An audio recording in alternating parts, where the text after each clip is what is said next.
padalyvauti. Tai vat mūsų senosiuose protėvių tradicijose, kurios mus pasiekė per tūkstančius metų, tokie dalykai kaip kelionės, įvairiaprasmės kelionės, gamtos kada reikėjo keliaudavo, reiškia buvo palydimos tam tikromis apeigomis. Tos apeigos mus pasiekė, galbūt žodžiai netaip, galbūt kažkas netaip, suprantat, gali visko būti, bet apeigos esmė yra ta pati, reiškia kreipimasis į kūrėją ir prašymas palydos šitame žygyje. Tai kadangi mūsų žygis yra toksai savotiškai toksai, nežinau kaip jį pavadinti, prasmingas turbūt. Jau virš 30 vietų Lietuvoje yra atkurta protėvių šventoji ugnis ant piliakalnių, altakalnių, buvusiose šventovėse. Reiškia, dabar jūs apnešdami, kiek pasiryžę atrodo, apnešdami tą protėvių šventą ugnį visą perimetrą, tarsi atkuriate tą protėvių šventą erdvę visą. Tai, kas visoje Lietuvoje. Lietuva jau nebe ta, kaip kažkada buvo, ribos jau kitos, tačiau pati prasmė išlieka.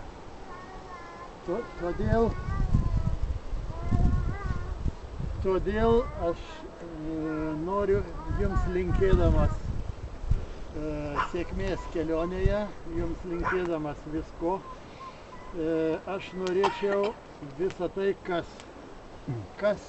ko jums kelionėje prireikės, norėčiau jums atlikti tas mūsų tradicinės protėvių apeigas. Mes tokiu atveju aukojam brangiausią mūsų fizinis asmo, jis negali mūsų priimti fizinės dovanos, mes jį per ugnį gabiją paverčiame, reiškia, energijomis, ką kūrėjas gali priimti. Tai vadinosi per amžius, tai vadinosi aukojimas. Ir šiandien mes tą aukojimą atliksime ir turėsime jums ir palinkėjimų, ir prašymų, ir visko, kadangi su jumis teks turbūt dar ir pakeliui, ko gero, susitikti galbūt vienoje kitoje vietoje, matysim pagal jūsų ir mūsų galimybės. Tai šiandien palydėdami mes atliekame jums tas apeigas ir išlydim jūs, linkėdami jums sėkmės su kūrėjo pagalba.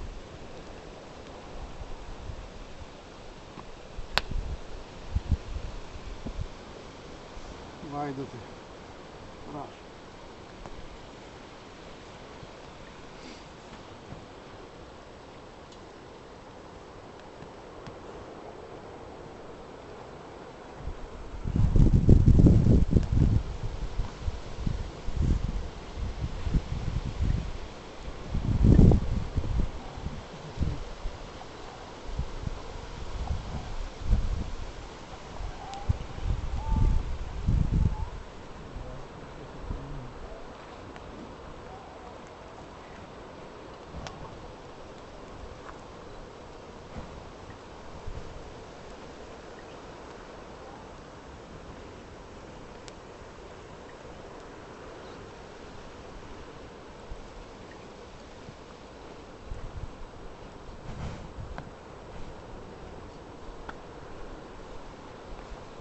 Dabar aš ištarsiu tokią kaip maldą, kaip mantrą, kaip formulę, tokią, reiškia, kreipimosi į kūrėją. Kam visi tie mano žodžiai bus priimtini, kada aš ištarsiu, tegul tai įvyksta gale, jūs visi ryžtingai pasakote garsiai. 3 kartus tebūnie taip, 4 kartą tebūnie darna. Sutarėm. Kūrėjau, prašome priimti mūsų ugnies gabijos energiją ir brangiausią balto krašto auką gintarą per ją. prašome atitolinti nuo mūsų krašto stichinės nelaimės, visas gamtinės ir žmogaus sukurtas negandas, kas trukdo mūsų žemiškai kūrybai. Prašome siųsti mums, lemti mums visatos išmintį, žemiškąją stiprybę, dorą, darną, sveikatą, meilę ir laimę gyventi. Šiandieną, palydint mūsų keliautojus apie Lietuvą, prašome Kūrėją lemti jiems, siųsti jiems darną, siųsti jiems sėkmę jų kelyje, siųsti jiems visą tai, kas padėtų jiems savo misiją atlikti. Ir tegul tai įvyksta. Tebūnie taip, tebūnie taip, tebūnie taip, tebūnie darna. Ačiū Jums, Jūs pakankamai vieningi. Dabar norėčiau ir savo, ir kitų prašymus Jums. Pirmiausiai, Vaidotai, norėčiau, Jūs nešite, reiškia,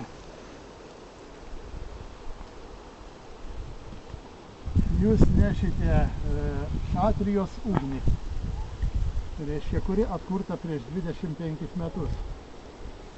Va, čia jinai yra atvežta šįryt iš Telšių, va, kur jinai yra įkurdinta privačiam namų alke. Va, norėčiau, prašė šitas, reiškia, to alko savininkas Gedvilas Adolfas, reiškia, kad šitas apkeliautų Lietuvą ir sugrįžtų pas jį. Čia yra natūralus, neapdirbtas gintaro gabalėlis. Va. Dabar nuo savęs aš turiu prašymą. Ar mes pailiui turime? Kasdieną keistis, kaip įnešti? Kokia valia? Svarbu, kad jis apkeliaus. Ar ant kaklo, ar karietui turi būti? Jis nediktuoja sąlygų. Jis prašo apkeliauti apie Lietuvą ir sugrąžinti. Pamastysime. O jūs pagal reikalą, pagal poreikis, pagal galimybės. Čia yra Baltijos gintaro gabalėlių. Šitas labai prašyčiau aš, kad apkeliavęs grįžtų pas mane.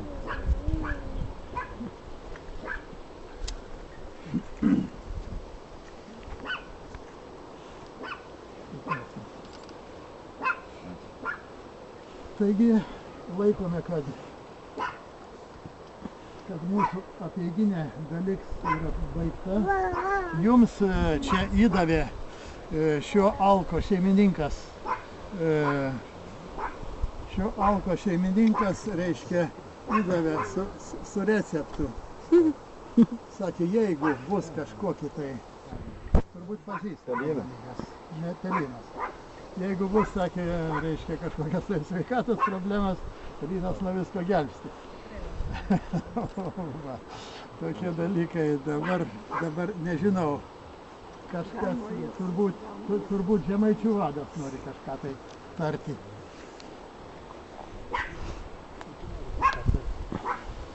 Sveiki gyvi, kaip jumis pavadinti? Raitelės turbūt žodis yra. Raitelė, jočia. Malonu matyti ir girdėti apie gerbiamą mūsų Žemaičių kultūros draugijos narį, jūsų vadovą, stovintį čia su vaistažolėmis. Kadangi čia gerbiamas Žynys jau dvasinius dalykus jums perdavė, palinkėjo, bet išleidant į kelionę Žemaitę įdėdavo praventą. Aš žinot, kas į praventą, čia šitą pas mus maišelėje peškyra. Nu, gal neužteks visoms dienoms, bet aš manau, kad biškį pastiprinti bus. Čia pravencija yra Žemaičių dūnininkų bičių medus. Tai jums Arbatai pasaldinti. Vynos arbatas, pasidėti, pasisaldinti.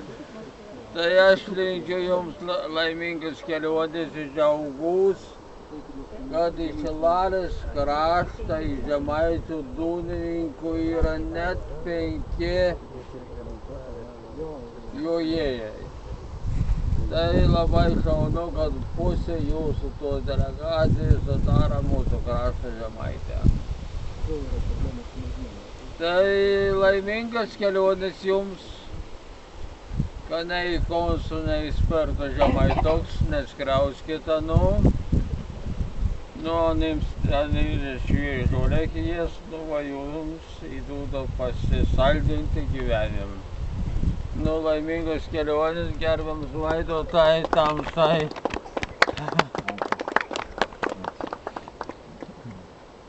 Tai prašau, ton saldumyną paimk.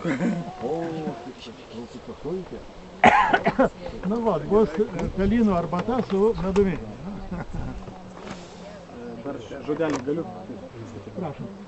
Aš irgi va čia Skirmantį rodžiau, kitiem jau kai spėja kai kurie parašyti, reiškia pirmiausiai į Žemaitiją keliauja ta knyga, jau dalis šventosios gyventojų yra pasirašę.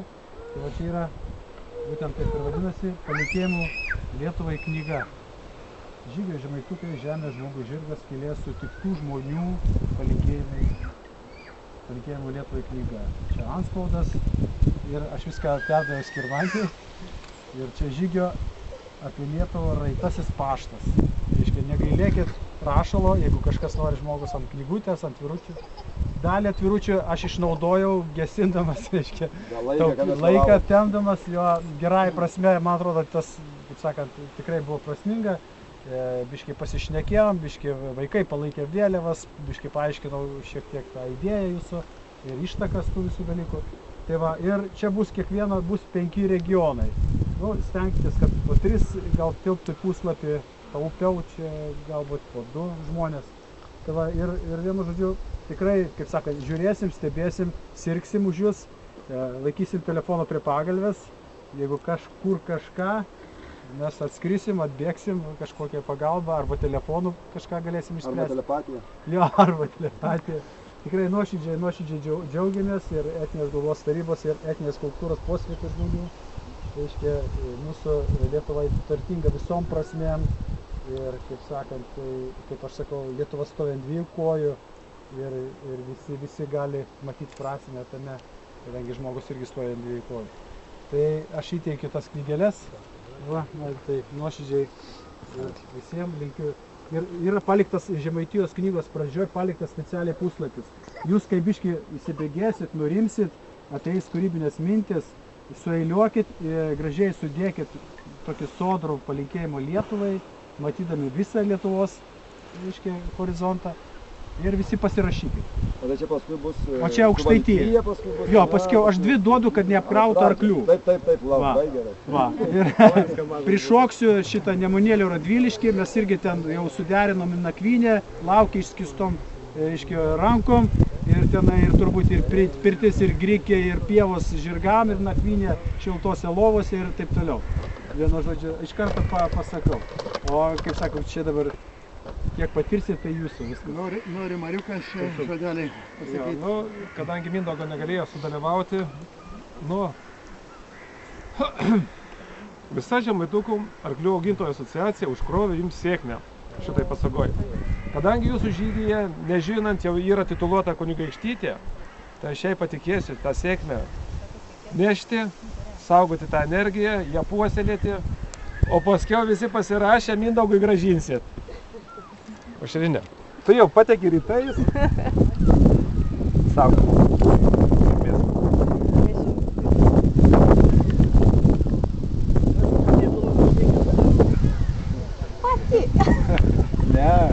Ne buvo žygis pagal Dubysą ir mes lydėjom kunigaikštytę iš Bubių į Seredžiaus piliakalnį. Tada jinai tapo kunigaikštytė. Namo į gimtinę. Kas norėtų kokį dar žodelytį palydom?